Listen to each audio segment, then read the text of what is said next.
머니올라 시청자 여러분 안녕하세요.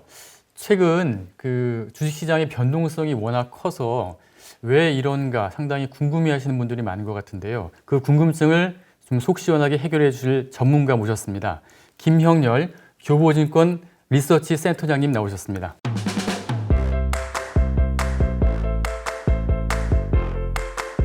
안녕하세요. 네, 안녕하세요. 반갑습니다. 센터장님 그 네. 실물로 처음 뵙는데 네, 그 연예인 그 손지창하고 좀 닮았다는 혹시 그런 얘기 안 들으세요? 상당히 좀 쑥스럽고요. 사실 그렇게 저는 개인적으로 그렇게 크게 생각하지는 않은데 예. 뭐 그런 말씀들을 많이 닮으신 것 해주시니까 같은데. 좀 그렇네요. 네, 감사합니다. 자, 그러면 이제 본론으로 한번 들어가서요. 네.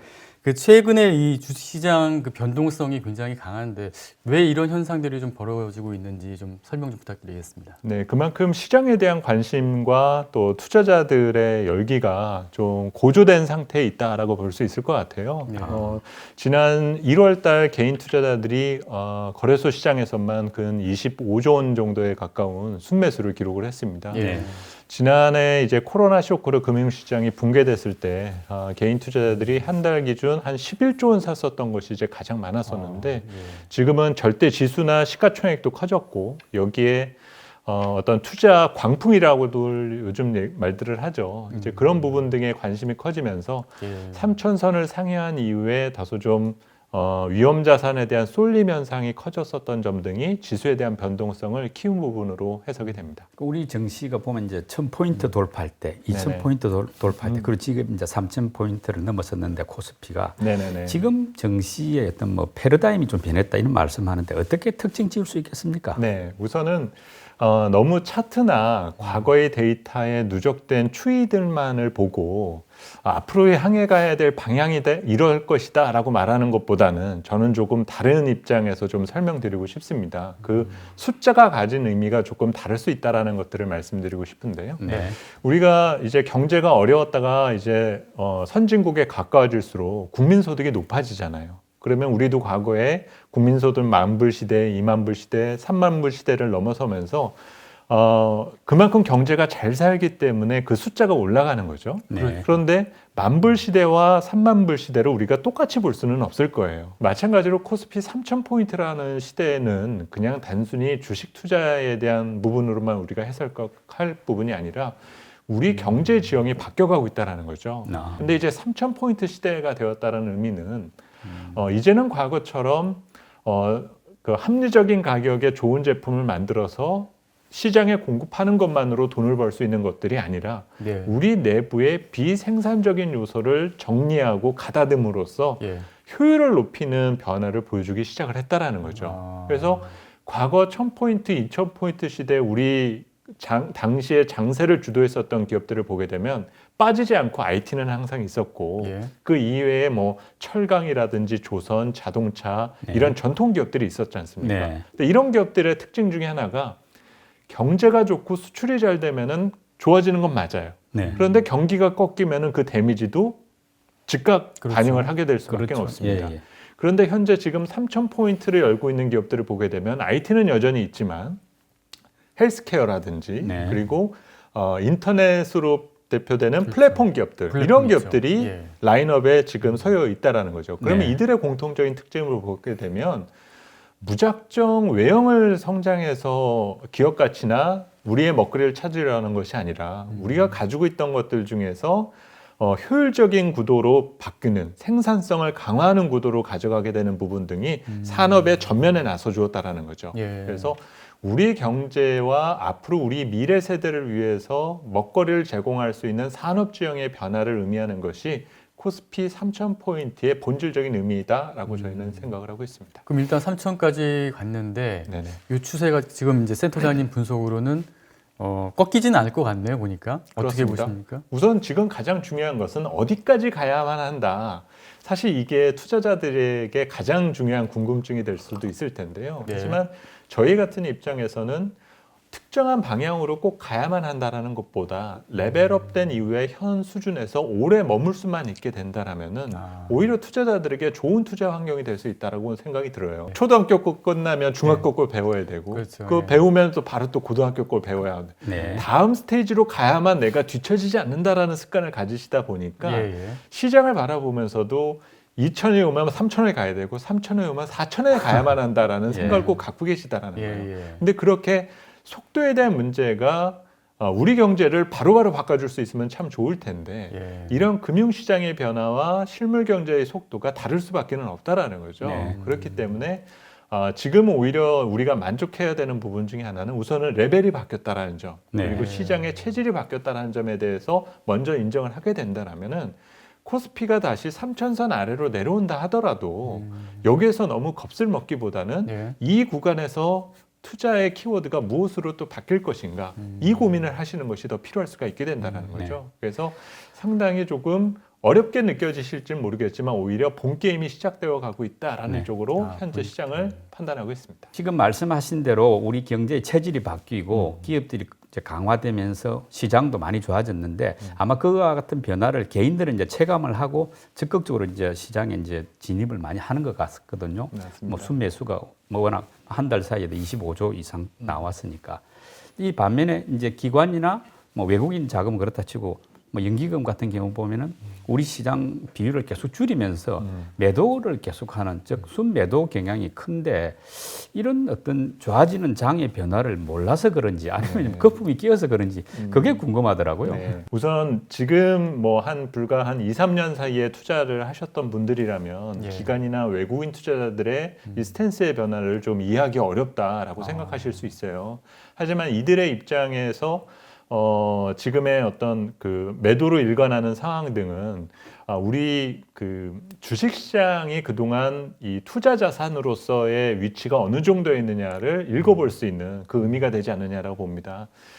우리 가계 자산에서 보유하고 있는 여러 투자 자산 중에 절대적으로 높은 것이 하나가 있죠. 부동산. 바로 부동산입니다. 예, 예. 그만큼 전체 자산군 중에 부동산에 대한 보유비율이 높았었던 만큼 상대적으로 주식에 대한 보유 비중은 현저하게 낮았었어요. 그렇죠. 그래서 오랜 시간 동안 외국인과 기관 투자자들은 많은 주식을 현재 보유하고 있었던 상황입니다.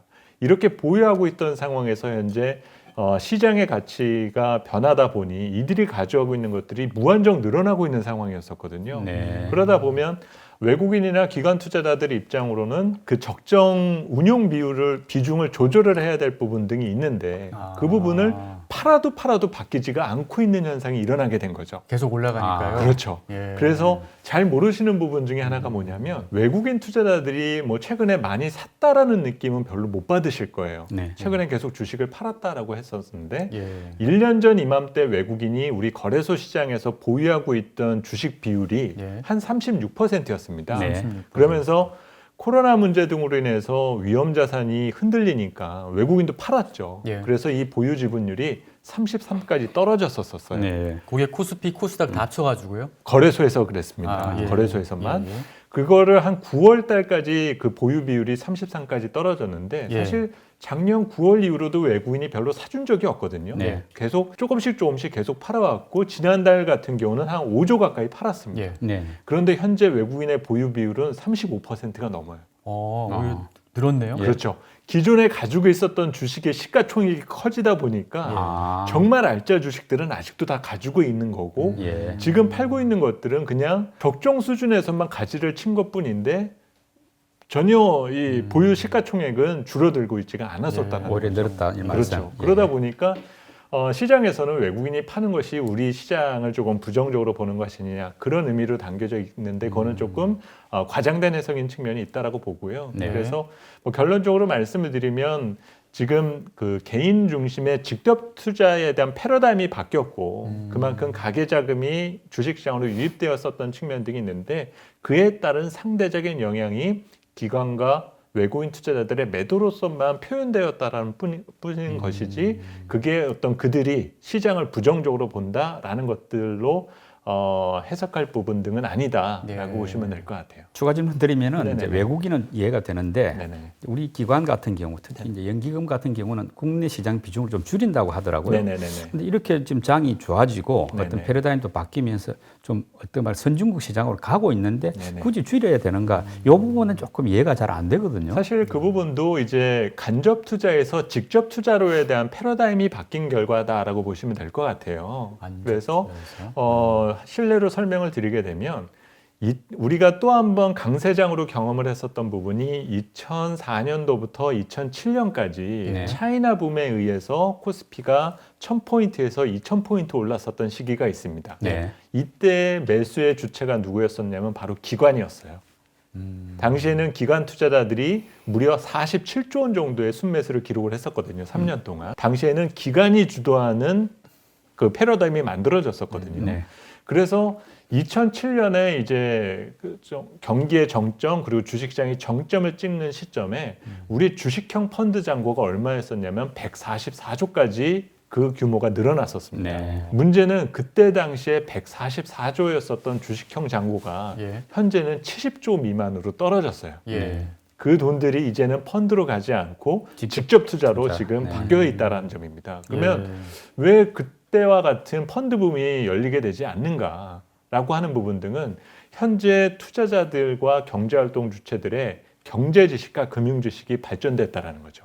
예전에 10년 전만 하더라도 뭐 경제도 잘 모르겠는데 주식을 어떻게 해? 그리고 좋은 정보 없어? 무슨 좀 유망한 종목 없어? 이 정도로만 그렇죠, 대응을 그렇겠죠. 하셨던 투자자분들이 예. 이제는 유튜브다 아니면은 서적이나 여러 가지 다양한 경로 등을 통해서 예. 금융 주식을 길러오셨던 부분 등이 이런 그 투자 정보에 대한 불평등이 해소되는 과정에서 직접 투자에 대한 자신감을 갖게 되셨다라는 거죠. 예. 그리고 시장 내에서도 굳이 종목이 아닌 ETF 투자나 그렇죠. 다양한 투자 예. 수단 등이 생기게 되면서 예. 이 패러다임이 바뀐 부분 등이 분명히 영향을 주었다는 겁니다. 그래서 공모 시장이 140조를 기록했던 것이 지금 70조로 예. 줄어들다 보니까 예. 기관의 총알이 없는 상태예요. 네. 아. 그래서 이 향후에는 이 공모 시장과 사모 시장 등과 같이 예. 지금 위축되어 있는 펀드 시장을 다시금 부활시키기 위한 여러 지원안은 또 무엇이 있는가 이런 예. 것들을 조금 더 고민을 시작해야 될 때다라고 저희는 판단을 하고 있고요. 그러기 위해서는 역시 장기 투자를 했을 때 가져다 줄 수 있는 베니핏 예. 여러 어떤 혜택을 그렇죠. 투자자들에게 제공해 줌으로써 어떤 이런 펀드도 합리적인 투자의 수단이 될 수 있다라는 것들을 투자자들에게 알릴 수 있는 그런 계기가 조금 필요한 때이지 않느냐라고 보여집니다. 센터장님이 이제 그 증시 상승 조건으로 이제 888이라는 그런 네. 캐치프레이즈 뭐라고 해야 되나? 네네네. 조건을 내세웠죠. 예, 하셨는데 지금 보면은 뭐 수출 성장률 뭐 8%, 고객 예탁금 80조, 삼성전자 8만 원. 8만 원 8만 원. 하셨는데 네네. 뭐 어느 정도는 쭉 거의 다 왔지 않습니까? 네네네네. 앞으로도 뭐 상승 여력이 더 있다고 봐야 될까요? 제가 그래서 요즘은 이렇게 투자라는 거는 단순할수록 좋잖아요. 네. 그래서 그럼요. 예. 처음 투자하시는 분들도 워낙 많기 때문에 작년 제가 그 10월 말에 자료 연간 전망을 제시를 하면서 제가 아주 단순하게 조건을 제시했었던 것이 바로 이 888이라는 기준이었습니다. 예. 그런데 이 888이 연초에 다 달성될 거라고는 예. 사실 감히 예상을 하지 못했었거든요. 물론 예탁금 80조 원은 아직까지는 달성이 갔죠. 되지 좀 못했지만 빠졌고 예, 그렇습니다. 예. 근데 뭐 지금의 투자 열기라든지 뭐 여전히 바뀌지 않은 금융 환경들만 고려해서 본다라면은 여전히 가능하다라고 판단을 하고 있고요. 네. 뭐 어쨌든 이 숫자가 달성됐다라는 것에 대한 의미는 제가 뭐 코스피가 3,000을 뭐 안착한다, 4,000을 향해서 간다라는 점을 말씀드리기 위한 부분이 아니라 우리 시장이 격상됐다라는 거, 아, 그리고 예. 레벨업 됐다라는 레벨업 거, 됐다. 이것을 예. 조금 더 강조하기 위함인 거고요. 예, 예. 너무 현재 시장을 접근하시면서 내가 그 절호의 기회를 놓쳤어. 이 생각을 하는 분들도 아직도 많으실 거거든요. 그래서 그 기회가 언제 또 올까? 라는 것들을 고민하시고 아직도 마음을 졸이고 계시는 분들이 계실 텐데 그것을 너무 걱정하시기보다는 우선은 발을 담그셔도 괜찮은 시장이다. 네. 그리고 발을 담근 후에 지난주처럼 막 시장이 또 3천이 예. 깨지는 이런 양상이 나올 수가 있는데 예. 그런 상황이 그렇게 그토록 기다렸던 투자의 시기가 될 수 있다라는 거예요. 네. 우리 시장은 예. 한번 불이 붙으면은 레벨업하고 네. 그 레벨이 업된 상태에서 기관 행보를 하는 성격이 네. 우리 시장이 가지고 있는 고유의 특성입니다. 네. 그러면 우리 시장의 고유의 특성을 먼저 이해하시는 것이 필요하다는 거죠. 그렇죠. 그래서 예. 레벨업 되었다라는 부분 등을 먼저 인지를 해 두신다라면 요 사이에서 발생되는 이 변동 상황을 잘 활용하시는 것이 네. 오히려 올바른 투자의 기준과 원칙이 되실 수 있다라는 측면에서 예. 이 내용을 말씀을 드렸습니다. 변동성 오히려 잘 활용하라. 그렇습니다. 예. 근데 이제 주식 같은 경우에 중요한 게 뭐 환율하고 금리지 않습니까? 우리나라 그렇죠. 같은 경우. 네네. 근데 최근에 이제 환율 원달러 환율은 뭐 상당히 조금 올랐다가 뭐 어제 오늘 조금 더 조정받았습니다만 이제 1110매든 1120원에 가까운 수준까지 가 있고 네네네. 또 금리 같은 경우도 뭐 10년물 장기채 금리가 1.758% 뭐 이 정도까지 좀 올라온 상태인데 맞습니다. 이 부분은 이제 주식 시장에는 그렇게 썩 좋지 않은 신호가 아닐까 뭐 그런 느낌도 드는데 어떤가요? 앞으로의 어떤 주식 전망해 보시면은. 사실 이 두 가지 지표가 해석하는데 상당히 어려움이 많아요. 그렇죠. 네. 그래서 정말 모든 경제에 대한 내용을 담고 있는 것이 환율과 금리라고 보실 수가 있습니다. 네. 그런데 현재 위치에서 처음 투자하시는 분들이 이 두 지표를 쉽게 이해하시기 위해서는 저는 설명을 드리는 것이 금리는 경기 지표라고 보시면 될 거고요. 네. 그리고 환율은 위험 지표라고 생각하시면 됩니다. 아, 예. 그래서 환율이 오른다라는 것은 조금 뭔가 위험을 감지했다라는 네. 의미라고 보시면 되고, 그러면 우리나라 경제 상황을 우리가 볼 때 잠재된 불안 요소 등이 커지나? 라고 봤을 때는 저는 아직까지 그거는 시기상조다라고 보거든요. 네. 어쨌든 이 팬데믹 상황을 잘 컨트롤하고 있고 예. 지금 수출이나 우리 경제 수준, 경제 회복 속도 이런 것들로 봤을 때는 어느 나라와 견주어서 전혀 뒤처지지 않은 그런 위치를 가고 있습니다. 예. 얘기는 다시 말해서 지금은 조금 위험 지표가 올라가져 있지만 예. 중기적인 추세로 봤을 때는 위험 지표는 계속 완화될 것이다. 네. 다시 말해서 환율은 떨어질 가능성이 크다라고 보시는 것이 맞겠고요. 아, 예. 그리고 경기 지표는 지금 스물스물 금리가 올라가고 있잖아요. 네. 이것을 뭐 정책 기조의 변화, 뭐 금리 인상이 앞당겨진 것이 아니냐 이런 것들로 조금 해석하시는 경향들이 있지만 지금의 금리는 우리가 경제가 좋아지면 좋아질수록 당연히 우리가 감당해야 될 부분이다. 라고 생각하시는 것이 더 중요해요. 네. 그리고 우리 국내 투자자들이 오해하시는 부분 중에 하나가 뭐냐면은 금리가 올라가면 주식은 잘못될 거야. 이 생각들을 많이 하시거든요. 네. 근데 우리나라 주식 시장의 특징은 금리가 올라갈 때 예. 주식이 올라가요. 아. 중장기적으로 봤을 때. 네. 왜냐하면 예. 금리가 올라간다라는 거는 경제가 좋아진다는 얘기거든요. 회복된다는 이야기죠. 그렇죠. 예. 그러면 경제가 좋아진다는 얘기는 수출이 잘 된다는 얘기입니다. 그렇죠. 네. 그러면 우리 기업들이 이익이 좋아진다는 얘기니까 주가는 올라가야 돼요. 그래서 과거에 우리 주식시장이 가장 강했던 기간을 다 찾아서 보면은 예. 대부분 금리가 올라가던 기간입니다. 예. 그래서 너무 금리가 오른다라는 거에 대해서 거부감을 갖지 마시고 예. 그리고 여기서 금리가 올라간다 하더라도 고금리 시대로 돌아간다라고 볼 수는 없습니다. 그렇죠. 단지 예. 제로금리 시대가 조금 약화되나 정도에 대한 의미인다 뿐이지 예. 예. 지금의 제로금리 환경은 앞으로 1, 2년도 아니고 저희 하우스에서 제시하는 거는 최소 5년 여차하면은 20년대가 끝날 때까지도 지속될 수가 있다라는 거예요. 네. 그렇기 때문에 지금 금융시장이 이런 반응을 보이고 있다라는 거죠. 그래서 지금 두 지표를 활용해서 오히려 시장의 진입 신호와 네. 그리고 향후 추세적으로 강화되었을 때 떨어져 나가지 않을 수 있는 어떤 그 신뢰의 하나의 기준 이거를 네. 갖으시는데 예. 두 지표를 활용하시는 부분 등이 중요하지 않을까라 봅니다. 근데 이제 실제로 보면은 돈이 워낙 많이 풀리다 보니까 네네.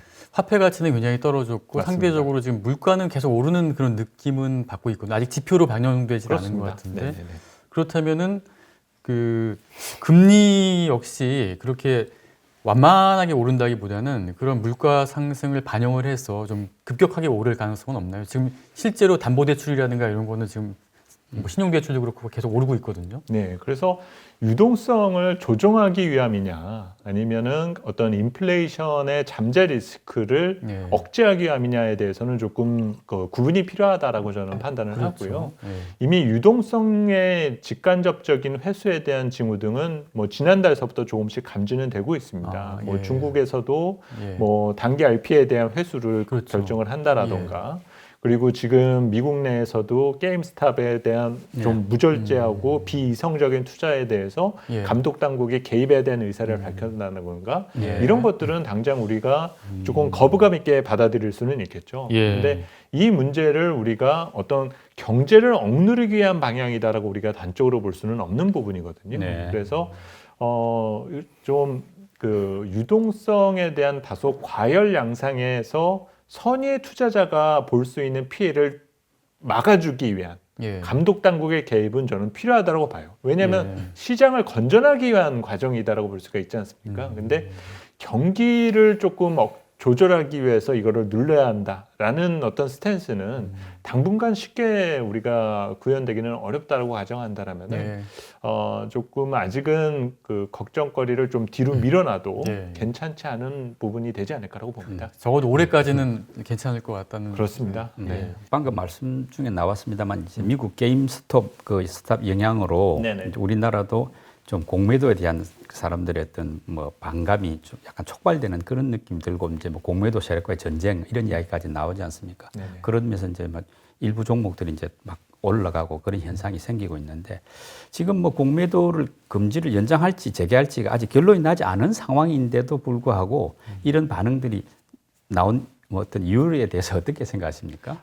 그만큼 지금 금융시장과 투자에 대한 열기가 강하다라는 것을 우리가 뜻하고요. 네. 문제는 이제 저는 어느 인터뷰에서도 딱 마찬가지의 답변을 드렸지만은 제도가 가치를 결정지을 수는 없는 부분이에요. 제도라는 거는 시장을 건전하게 하고 시장을 발전 성숙시키기 위해서 필요한 것이지 가치를 결정시켜주는 요인이다라고 볼 수는 없거든요. 지금 이 문제가 지금 논쟁이 되어가게 되는 것은 제도의 허점이 발견되었는데 네. 이 문제를 수습하는데 너무 미온적으로 대처해버렸다라는 거죠. 예. 네. 그 과정에서 지금 이 문제에 대한 부정적인 측면만이 지금 시장에서는 부각되어 있는 상태다라고 저희는 볼 수가 있습니다. 네. 결국은 제도의 허점을 빨리 보완하는 것이 더 중요하다라고 보고요. 예. 그리고 이 제도가 가지고 있는 순기능, 예. 이 순기능을 전혀 무시할 수만은 없거든요. 예. 그러면 그 순기능을 강화할 수 있는 장치도 우리는 무엇으로 마련해야 되는가? 네. 가장 중요한 거는